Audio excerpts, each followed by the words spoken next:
Hey guys, just a quick analysis for Final Fantasy VII. I'll get straight to it. Okay, now 7 is considered a lucky number in Western culture, whereas 13 is unlucky.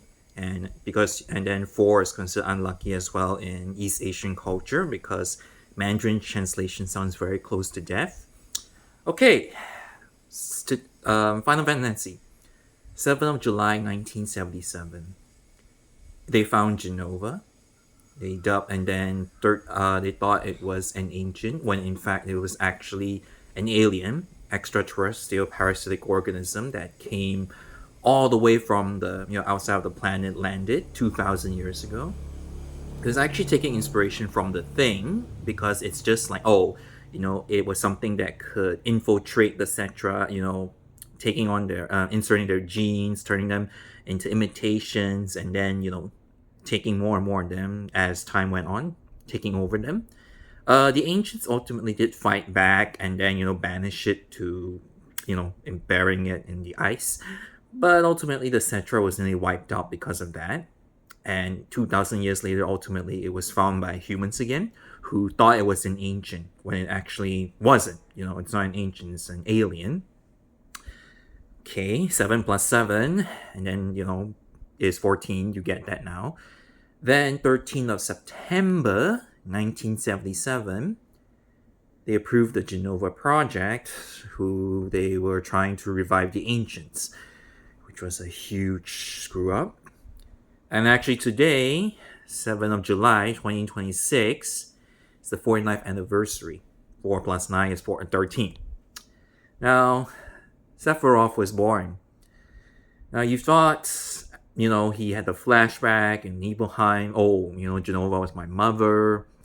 He read all those books in the Shinra Manor and found out about the truth. Jenova is basically like what they say, cataclysm from the skies, a harbinger that destroyed humanity. As we've seen in the series.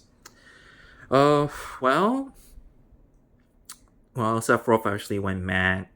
He thought he was an ancient when he wasn't.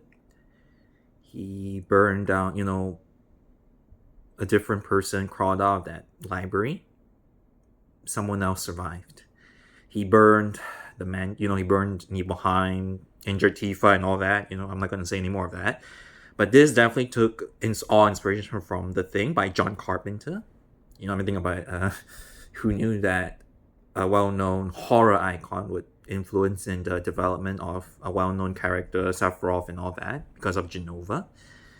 Well, and another thing is Professor Hojo. He did develop a theory saying that because there's the reunion theory that all the Sephiroth clones, something that was developed from Jenova and all that, would one day come to recombine. If you actually see one of the flashbacks in Whirlwind Maze, that's actually one of the clones that has 13 on a tattoo of 13 on their arm. Again, I'm not gonna 13 is 1 plus 3 is 4. That one day they will all ultimately rejoin. It's just like The Thing as well. Even if you cut off, for example, an imitation's arm, it would become its own organism.